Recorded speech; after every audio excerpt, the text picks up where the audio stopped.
देखिए आज लोग का हमारा सबसे पहले टॉपिक है विभिन्न पदार्थों में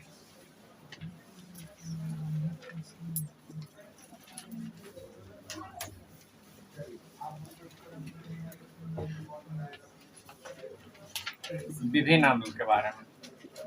आपको पता है, आपको अपने परिवेश में बहुत सारा चीज खाने पीने वाला रहता होगा, उसमें से बहुत सा ऐसा पदार्थ रहता है जो आपको कैसा लगेगा, खट्टा लगता है। खट्टा जहां पर भी आपको दिखा, इसका मतलब है उसमें क्या है, आपका क्या है, अम्ल।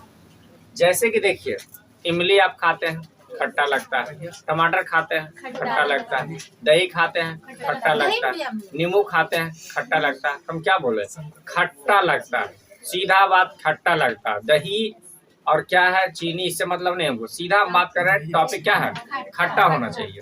जो भी खट्टा है, दुनिया का कोई पदार्थ रहे, चाहे वो खाने लायक रहे चाहे नहीं रहे, अगर वो खट्टा है तो उसमें अम्ल है, एसिड है। तो इसी का देखिए एक चार्ट दिया गया है कि यहाँ पर देखिए आपको पता है कि खट्टा तो होता है पदार्थ, और खट्टा जो होता है पदार्थ उसमें अम्ल तो होता है, इतना पता है सबको। लेकिन आपको इस बात पर ध्यान देना है कि सब जो खट्टा रहता है एक ही प्रकार के खट्टा नहीं रहता। यानी कि हम ऐसा कह सकते हैं कि अम्ल जो रहता है सब एक ही प्रकार का अम्ल नहीं होता। अम्ल सब क्या रहता है, अलग अलग प्रकार का होता है। जैसे कि यहाँ पर देखिए अलग अलग प्रकार का दिया है अम्ल के बारे में। सबसे पहले दिया है संतरा और नींबू का रस, है ना। संतरा या नींबू का रस जो है उसमें कौन सा अम्ल होता है, संतरा या नींबू का जो रस है उसमें अम्ल कौन सा है, सिट्रिक अम्ल। इसको याद रखना बहुत आसान होगा, है ना। संतरा को ही हम क्या कहते हैं, नींबू भी कह सकते हैं, उसी का एक प्रजाति है ना संतरा। तो इसमें कौन सा अम्ल होगा, सिट्रिक अम्ल होगा। याद रहेगा ना, सिट्रिक अम्ल। इसको हर हालत में याद करेंगे, अभी जितना हम लोग दे रहे हैं उतना, ठीक है। आगे देखिए सेब दिया है। सेब में कौन सा अम्ल है, मैलिक अम्ल होता है बाबू। कौन अम्ल, मैलिक अम्ल। आपको सीधे याद रखना है, या पूछेगा आपको इस सेब में कौन अम्ल रहता है, मैलिक अम्ल, सीधा मारिए, ठीक है। उसके बाद देखिए दिया है इमली। इमली जो है बड़ी खतरनाक होता है, इसीलिए उसका टार्ट्रिक नाम दिया गया। क्या नाम है, टार्ट्रिक अम्ल दिया गया। क्या नाम है, टार्ट्रिक अम्ल। फिर उसके बाद देखिए क्या दिया है, सिरका। सिरका क्या है, हाँ सिरका। इसमें कौन होगा, एसिटिक अम्ल होता है। कौन अम्ल होगा, एसिटिक अम्ल होगा। उसके बाद देखिए सिरका, देखिए जैसे कि चीनी है, चीनी का घोल को एक तरह का अगर उसको हम ये कराते हैं, क्या बोलते हैं उसको, चाशनी टाइप कुछ बनाते हैं, तो वो आगे चलकर क्या होगा, खट्टा जैसा, ठीक है। वही आपका क्या क्या कहलाता है, सिरका कहलाता है। और सिरका में कौन सा अम्ल होगा, एसिटिक अम्ल होता है। उसी के सिरका से एसिटिक सॉरी उससे बनता है सिरका, और सिरका को ही आगे चलकर किस में कन्वर्ट कर सकते हैं आप, एल्कोहल के रूप में कन्वर्ट कर सकते हैं। तो सिरका समझिए, सिरका में कौन सा अम्ल होगा, एसिटिक अम्ल। उसके बाद देखिए क्या दिया गया है, दही दिया। तो दही जो है बहुत इंपॉर्टेंट है बाबू। दही में होता है लैक्टिक अम्ल होता है ना, लैक्टिक अम्ल। इसके अलावा और लैक्टिक अम्ल कहाँ पाया जाता है पता है, आप जब बहुत ज्यादा चलते हैं, दौड़ते हैं, बोलते हैं, टहलते हैं, तो आपका पैर का जो नीचे वाला मांसपेशी है वो ऑटोमेटिक बहुत अजीब तरीके से दर्द करने लगता है, बहुत लगता है ऐट रहा है। तो वो जो है आपके पैर में लैक्टिक एसिड के बनने के कारण ही होता है। और उसको जो है ठीक करने का एक ही उपाय है, उसका क्या करेंगे, मसाज कर दीजिए, तो लैक्टिक एसिड क्या होता है, धीरे धीरे करके टूट जाता है। या फिर गर्म पानी से उसको क्या करेंगे, सेक देंगे, तो लैक्टिक एसिड क्या होता है, टूट जाता है। पर्याप्त मात्रा में जब भोजन यानी ग्लूकोज का विखंडन होता है हमारे बॉडी में, तो सही मात्रा में ऊर्जा बनता है, कार्बन डाइऑक्साइड बनता है और जल बनता है। लेकिन अगर ग्लूकोज रहा और सही मात्रा में आपको ऑक्सीजन नहीं मिलता है, और वो फिर भी खंडन होता है, शरीर को तो ऊर्जा चाहिए ही, खंडन होता है, तो ऊर्जा बड़ी कम बनता है, और लैक्टिक एसिड जो है क्या होता है, बना लेता है। तो लैक्टिक एसिड जब बन जाएगा तो आपको क्या होगा, पैर में दर्द होगा, मांसपेशी में भी दर्द हो सकता है, हाथ का मांसपेशी में, पैर का मांसपेशी में, कहीं पर भी मांसपेशी में दर्द होता है। सीधे याद रखना है, मांसपेशियों में जो दर्द होती है वो किसके कारण होता है?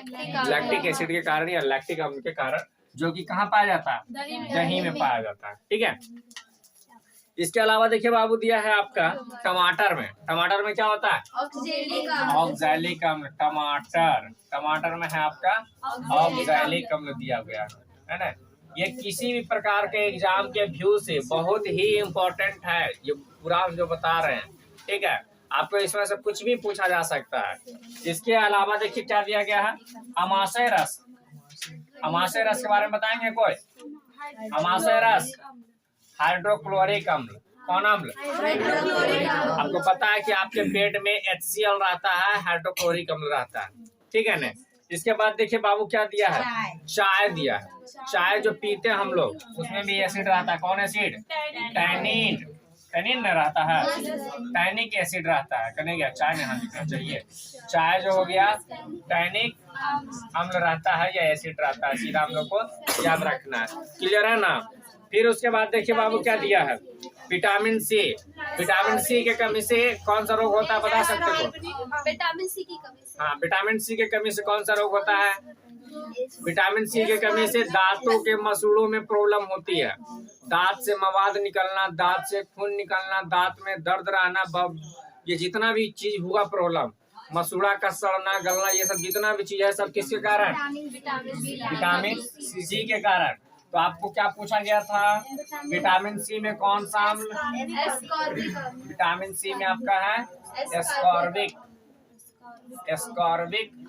अम्ल है। ठीक है, इसको हम लोग को याद रखना है बाबू। विटामिन सी में कौन अम्ल पाया जाता है? एस्कॉर्बिक एसिड पाया जाता है। फिर उसके बाद हो गया लाल चींटी। लाल चींटी है ना, लाल चींटी। इसमें क्या होता है? फॉर्मिक अम्ल होता है। क्या होता है? फॉर्मिक अम्ल होता है। चींटी जो काटता है तो चींटी का जो सूंड रहता है, सूंड में रहता है फॉर्मिक एसिड। वही जब चींटी आपको काटेगा तो फॉर्मिक एसिड जो है अपने आप को बचाने के लिए क्या करता है? आपके बॉडी में इंजेक्ट करके छोड़ देता है। और जैसे आपके त्वचा मुरझाएगा तो आपको त्वचा में जलन और खुजली होना शुरू हो जाता है। किसके कारण होता है? फॉर्मिक एसिड के कारण, है ना। फॉर्मिक एसिड के कारण।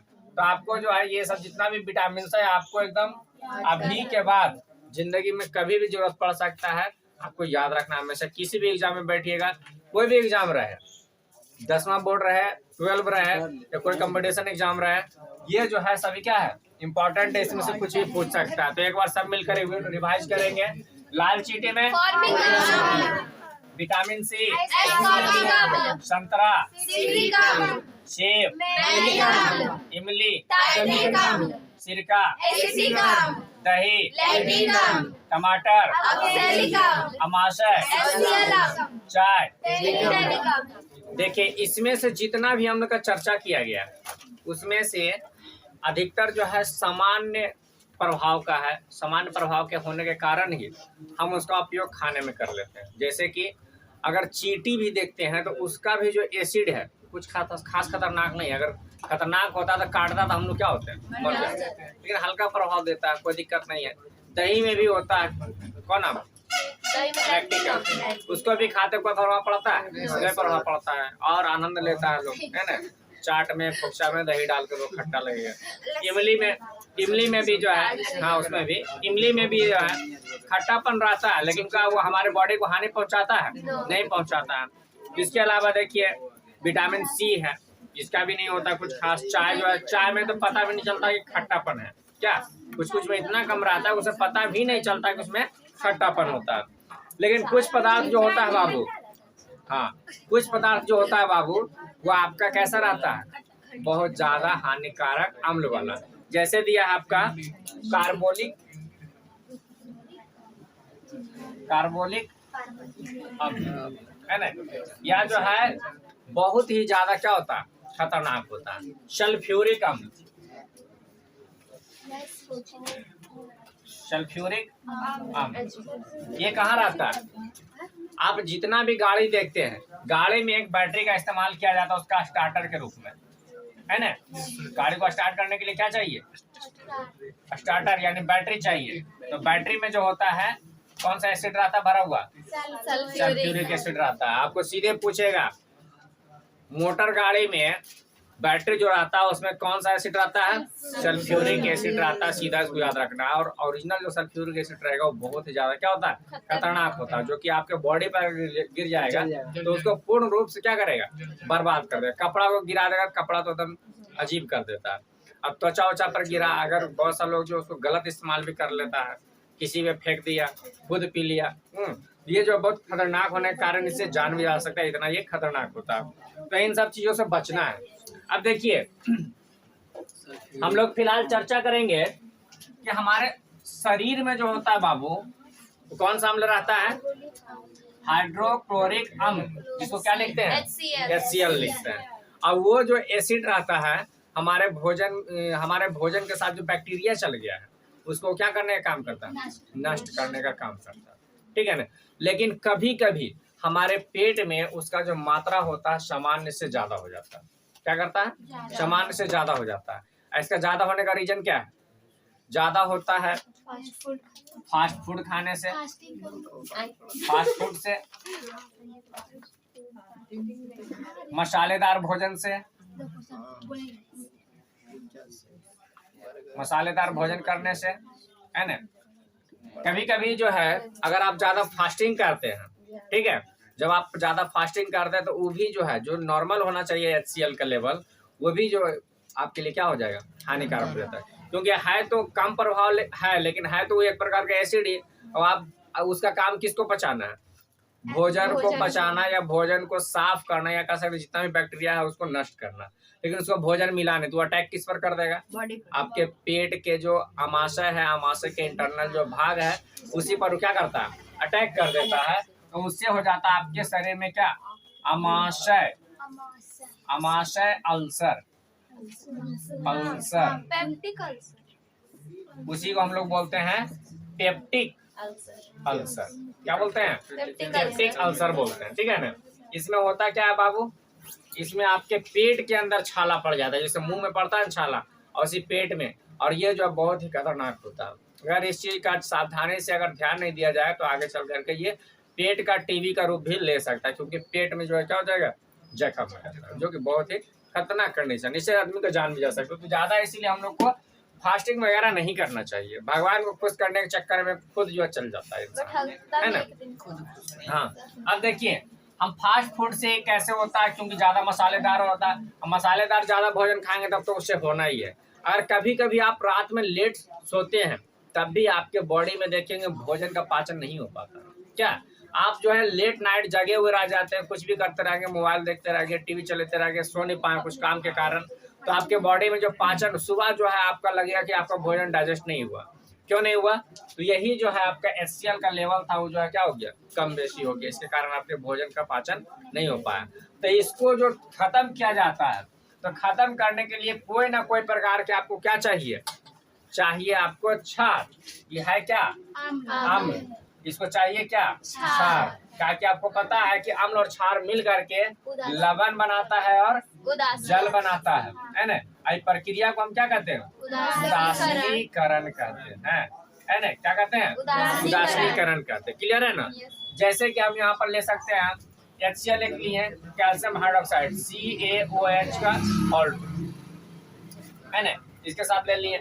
इसके अलावा ले सकते हैं हम लोग बेरियम हाइड्रोक्साइड BaOH का होल 2। खाने वाला सोडा का सूत्र पता है? खाने वाला सोडा सोडियम बाइकार्बोनेट NaCO3, ये खाने वाला सोडा है। अगर आपके पेट में अम्लता का शिकायत है, यानी कि ऐसा कुछ हो गया, एसिडिटी जिसको कहते हैं, तो आप खाने वाला सोडा भी थोड़ा सा पानी में घोल करके क्या करते हैं? पी सकते हैं। तो ये आपका जो है पेट में अम्ल था। और ये कोई भी ये सब जो टिकिया आप लेते हैं, टिकिया मतलब वो गोली, एंटासिड के नाम से जाना जाता है। एंटासिड इसलिए कहते हैं क्योंकि एसिड मतलब क्या हो गया? अम्ल। यानी एसिड के प्रभाव को क्या करेगा? एंटिक रूप से काम करता है, यानी कि अपोजिट काम करेगा। तो हाँ, एंटासिड, इसीलिए एंटासिड एसिड का प्रभाव को उलट देता है। उलटने के कारण क्या होता है कि दोनों का प्रभाव खत्म हो जाता है। इसका प्रभाव भी खत्म, इसका प्रभाव भी खत्म। इसलिए इस प्रक्रिया का नाम दिया गया है क्या? उदासीनीकरण दिया गया। और उदासीनीकरण के फलस्वरूप जो भी पदार्थ बनता है वो रहता है आपका क्या? लवण और साथ में जल रहता है। ठीक है ना, क्या रहता है, लवण और जल। इस प्रक्रिया को क्या कहते हैं, उदासीनीकरण कहते हैं। अब देखिए हम लोग बात करेंगे, ये जो है आपको किसी भी क्या बोलते हैं, दवा के दुकान पर जब जाएंगे आपको, आप बोलेंगे एसिडिटी हो गया है, तो उसमें जो है दवा जो रहेगा उसमें ये रह सकता है मिला हुआ, जो ये रह सकता है, कोई भी प्रकार का क्षार रहेगा। अब क्षार भी कुछ और देखिए, चूना जल जो है, चूना जो गलाते हैं वो भी एक प्रकार का क्षार ही है। तो ऐसा नहीं कि कभी पेट में प्रॉब्लम हो गया एसिडिटी वाला तो चूना जल को ही पी लीजिए, वो खतरनाक होता है। वो क्या होता है, खतरनाक। जो गुटखा खैनी वगैरह खाता है, देखते होंगे उसका मसूड़ा जो होता है वो गल जाता है चूना के कारण, क्योंकि वो बहुत ही क्षारीय पदार्थ है, बहुत ही ज्यादा पावरफुल होता है। और ज्यादा मात्रा में पिला दीजिएगा घोर घार के आदमी को तो मर जाएगा उससे, क्योंकि उसका जो आंत रहता है उसको क्या करेगा, गला देता है। क्या करेगा, गला देता है। तो हम जब भी जाते हैं मेडिकल के दुकान पर, कहते हैं कि हमको एसिडिटी हो गया, हमको समस्या हो गया, दवा दीजिए, तो रियल में कुछ नहीं देता, ये ऐसा गोली देता है जिसमें ये सब का एसीएफ में किसी का भी मात्रा विद्यमान हो। और इसको हम क्या बोलते हैं, इस गोली को एंटासिड कहते हैं। सीधा आपको पूछेगा बोर्ड कि आप जो आपके पेट में अम्लता होता है तो कौन सा प्रकार के दवा का उपयोग करते हैं, एंटासिड। एंटासिड के रूप में कौन सा है, बोलेगा एकागो एंटासिड का नाम बताइए, तो sodium bicarbonate, sodium calcium hydroxide, आपका बेरियम हाइड्रोक्साइड, सोडियम बाइकार्बोनेट, ये घर खाने वाला सोडा है, ये खाने का सोडा। कुछ नहीं समझ में आ रहा था जीरी साहब, एक गिलास छोटा पानी, छोटा गिलास में एक गिलास पानी लेके आधा चम्मच सोडा डाल करके पी लीजिए। इसका भी प्रभाव बहुत ज्यादा होता है, पावर बहुत ज्यादा होता है। ये पेट में पथरी का नाम जानते हैं, पेट में जो पथरी रहता है उसमें भी इस चीज को दिया जाता है खाने के लिए, क्योंकि ये इसमें इतना पावर होता है कि धीरे धीरे धीरे धीरे पथरी को क्या करता है, गलाता है। तो ऐसा नहीं कि बहुत ज्यादा मात्रा में पी लीजिएगा, है ना, तो आपके पेट के लिए बहुत खतरनाक हो जाएगा। अब अम्ल ही है, आपको जो है इमली का रस है, वो भी एसिड है ना, एसिड है, अम्ल है, उसको भी जो है बहुत ज्यादा है। एक बोतल आपको दे दे 250 ml का इमली का रस, कहेगा एक बार में पी जाओ, आपके लिए फायदेमंद करेगा, हानिकारक होगा, बहुत ज्यादा हानिकारक। आप इमली खाइए ना थोड़ा सा, आपके दांत के लिए कितना हानिकारक हो जाता है। फिर आपको दूसरा चीज खाना आपके लिए क्या हो जाएगा, मुश्किल हो जाता है। तो कोई भी चीज आप जब ज्यादा खाते हैं एक सीमा से, तो वो आपके लिए क्या हो जाएगा, हानिकारक हो जाएगा। इसको कहते हैं क्या चीज होना, लत लगना। कोई व्यक्ति को खाने का भी लत लग जाता है, कोई व्यक्ति का मान लेते रसगुल्ला खाने का लत, क्या ऐसा नहीं हो सकता, तो रसगुल्ला खाने का लत है उसके लिए वो भी जानलेवा हो सकता है क्या। अब कल उसको डायबिटीज हो गया, इंसुलिन हार्मोन उसका बॉडी बनाना बंद कर दिया, अब पहले से उसका लत लगा हुआ रसगुल्ला खाने को, उसको कितना मना करिएगा रसगुल्ला खाएगा, रसगुल्ला खाएगा तो शुगर लेवल बढ़ेगा, ब्लड प्रेशर बढ़ेगा, हार्ट स्ट्रोक आएगा, यहाँ पे देखिए है ना, उससे प्रॉब्लम होगा, आज निकल बहुत जल्दी मर जाएगा। तो कोई भी चीज का लत नहीं होना चाहिए। कुछ लोग का ऐसा लत रहता है, स्वादिष्ट खाना बनाने एकदम घींच रहा, अभी हम क्या बोले, मसालेदार भोजन, आपके घर में चिकन मटन बना है, रोज खाता था 4 रोटी, आज जो है 10 रोटी घींच दिया, और सुबह होकर के ओ कर रहा है, ठीक है, सुबह उठ करके कहानी खत्म, दवाई खोजने चल रहा है, सुतले दवा मांग रहा है ना, सुतले दवा मांग रहा है कि आपको जो है उल्टी हो रहा है, आपको दवा ला दो, ठीक है। तो ऐसा नहीं होना चाहिए, ये किसी को हम लोग क्या कहते हैं, खाने का लत। अब कुछ लोग को जो होता है बाबू, इसका ये नहीं रहता है, अपना बॉडी के बारे में सही से जानकारी नहीं रहता है ना, ज्यादा कर लेता है ना। अब कुछ लोग जो है कितनों स्वादिष्ट उसको भोजन दे दीजिए, जो समझदार रहेगा वो जो है ज्यादा नहीं लेगा, है ना। कारण क्या है, अगर आप ज्यादा खाते हो तो आपको सोचना चाहिए कि अगर आप ज्यादा खा भी लेते हैं तो आपके बॉडी के लिए फायदेमंद नहीं है ना। जितना आपका बॉडी पाचन कर पा रहा वही आपके लिए क्या होगा, फायदेमंद होगा।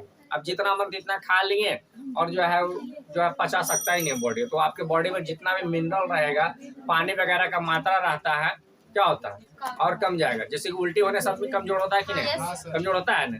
दिन भर में अगर 6-7 को उल्टी हो जाएगा तो आपको ऑटोमेटिक धस जाएगा, यानी आपके बॉडी का जो अंदर पानी है सेल में, वो पानी धीरे धीरे करके निकलने लगता है। तो इसीलिए नहीं खाना चाहिए ज्यादा हम लोग को भोजन, जितना लिमिट है, जितना पाचन का क्षमता है उतना ही खाना है, ठीक है ना। तो अभी देखिए हम लोग क्या बात कर रहे थे, इसमें से कोई भी आपका जो है क्या बोलते हैं इसको, क्षार का उपयोग कर लेंगे, कोई भी क्षार का इस्तेमाल करते हैं तो अम्ल और क्षार मिल करके उदासीनीकरण प्रक्रिया करता है। उदासीनीकरण से लवण और क्या बनाता है, जल बनाता है, और आपके अंदर बॉडी में जो उसका प्रभाव था अम्ल का, वो प्रभाव को खत्म कर देता है, आपकी समस्या ठीक, थोड़ा ही देर में आपका पेट जो है एकदम क्या हो जाएगा, सही हो जाता है।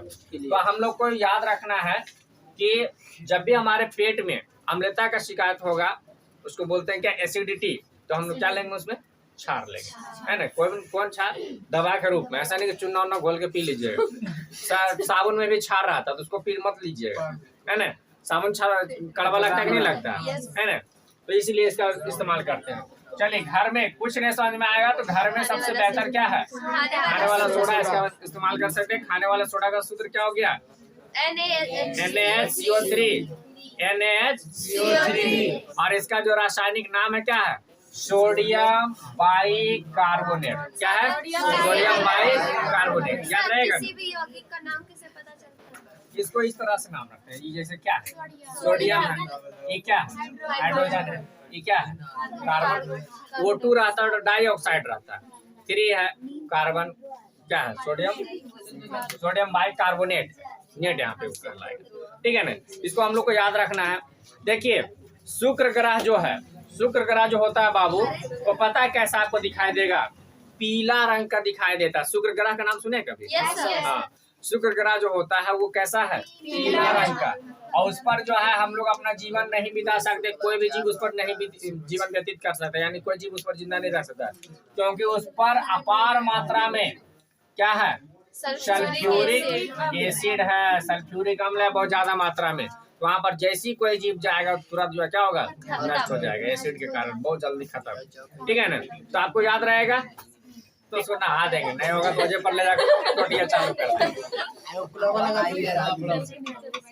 सुनिए, अभी देखिए बाबू, हम लोग बात करेंगे अम्ल और भस्म जो होता है, अलग अलग प्रकार का जो रंजक रहता है, रंजक मतलब वो अलग अलग प्रकार का रंग के आधार पर उसका जो जांच कर सकते हैं कि कौन अम्ल है और कौन क्षार है। क्योंकि आपको बताएं कि जितना भी अम्ल है सबको आप टेस्ट करके, यानी कि जीव पर लेकर के आप उसको चेक नहीं कर सकते। अब आपको पानी दे दिया है और सल्फ्यूरिक एसिड दे दिया है, दोनों का रंग पानी जैसा ही होता है, एसिड का रंग देखे हैं, पानी के जैसा होता है। अब बताइए, दोनों को कहेगा कौन इसमें पानी है कौन इसमें एसिड है, तो मुंह में लेके चेक कर सकते हैं आप, घर से भी आप नहीं लेंगे, क्योंकि वो बहुत ज्यादा खतरा है ना। कारण क्या है कि उसको जैसे आप मुंह में लेते हैं आपका जीव मुंह कान जो है सब जला देगा तुरंत, एकदम कोई देरी नहीं लगेगा, ठीक है ना। देखिए, तो इसके लिए हम लोग क्या करते हैं, जिस चीज का इस्तेमाल करते हैं अम्ल और क्षार की जांच करने के लिए, उसे हम लोग क्या कहेंगे, रंजक या सूचक, है ना, उसे क्या कहेंगे, रंजक या सूचक।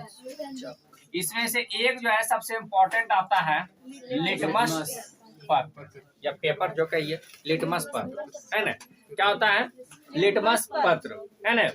लिटमस पत्र जो होता है ये एक तरह का कागज होता है, लाइकेन देखे, काई, सुनिए, लिटमस पत्र देखिए कैसे बनता है, पहले इसको समझ लीजिए। लाइकेन जो होता है बाबू, कुआं के पास जो आपको क्या बोलते हैं, काई, है ना, काई रहता है ना। काई का मतलब ऐसे उल्टी हो जाता है, वो भी मत ले लीजिएगा। लाइकेन जो हुआ, है ना, लाइकेन जो हुआ, लाइकेन के रस को गार करके पतला पतला कागज का पट्टी पर इसको क्या करते हैं, ऐसे करके डुबा देते हैं उसमें, ऐसे लगा दिए कागज के पट्टी में, और यही कागज के पट्टी को क्या करते हैं, सुखा देते हैं। तो इसको ही हम क्या कहते हैं, लिटमस पत्र कहते हैं। क्या कहते हैं इसको, लिटमस पत्र कहते हैं। अब इस लिटमस पत्र को यहाँ पर देखिए, अम्ल है और ये आपका क्या है, भस्म, ठीक है ना। भस्म को और क्या कहेंगे, भस्म क्या, जलीय विलयन को क्षार का। तो देखिए, एक आ गया आपका लिटमस पत्र, लिटमस पत्र या लिटमस पेपर। तो लिटमस पेपर में जो अम्ल रहेगा उसमें अगर लिटमस पेपर डालते हैं ना, तो वो जो है कैसा रंग हो जाएगा, लाल हो जाता है। कैसा रंग हो जाएगा, लाल। अब भस्म यानी कि क्षार में जब जाता है ना, वो कैसा हो जाएगा, नीला हो जाएगा। अब यहाँ से देखिए आपका बाबू क्वेश्चन उठेगा, लिटमस पत्र क्षार में जाने पर कैसा रंग देता है, नीला, और लिटमस पत्र अम्ल में जाने पर कैसा रंग, लाल देता है।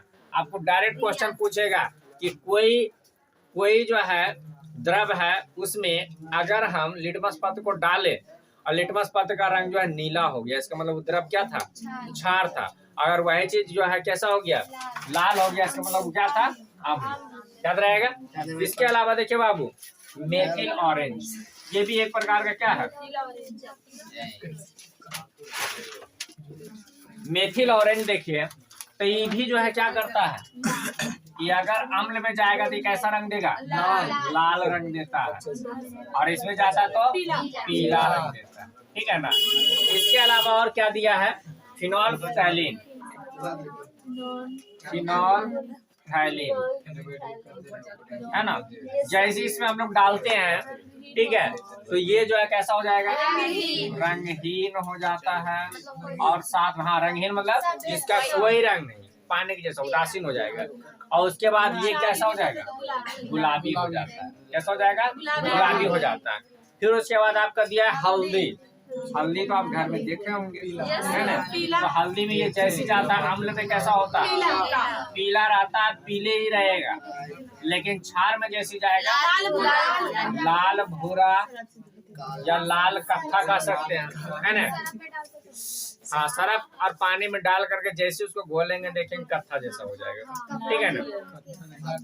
इसके अलावा देखिए बाबू, चुकंदर आप लोग देखे हैं, चुकंदर जो होता है उसको अम्ल में जैसे डालेंगे तो जा करके कैसा होगा, लाल बैगनी देता है। और साथ में क्षार में जब जाए कैसा हो जाता है, पीला हो जाता है। कैसा होगा, पीला हो जाता है। उसके बाद सबसे नीचे क्या दिया है, लाल गोभी का पत्ता देखे हैं, नहीं देखे, लाल गोभी पत्ता, हाँ, हरा गोभी होता है, इसी प्रकार से लाल गोभी। यहाँ का मार्केट में आप नहीं देखे, उसका सेल, हाँ देखे है ना जी, सेल जो है बाबू उसका बहुत कम होने के कारण मार्केट में इंपोर्ट बहुत कम होता है उसका। हरा गोभी देखे होंगे बहुत कम मंगाया जाता है। आप लोग जो है कितना खाते होंगे, लाल गोभी, हरा गोभी या उजला गोभी, ज्यादा कम खाते हैं, उजला ही खाते हैं ना। तो हम लोग को याद रखना है कि इसमें जो है लाल गोभी पत्ता जो रहता है, ये जो है जैसी अम्ल में जाएगा कैसा होगा, लाल बैगनी। और ये क्षार में अगर जाता है क्या होगा, हरा हो जाता है। इस प्रकार से आप इसको जांच कर सकते हैं कि कौन जो है अम्ल है और कौन जो है क्षार है ना। किसी भी चीज में, किसी भी प्रकार के जो है ये रंजक जो होता है, इसके माध्यम से आप टेस्ट करके बता सकते हैं कि अम्ल है कि क्षार है। जब भस्म को तो क्षार कहते हैं, उसका जलीय विलयन जो रहता है उसको भस्म कहते हैं, है ना, क्षार कहते हैं। ठीक है ना।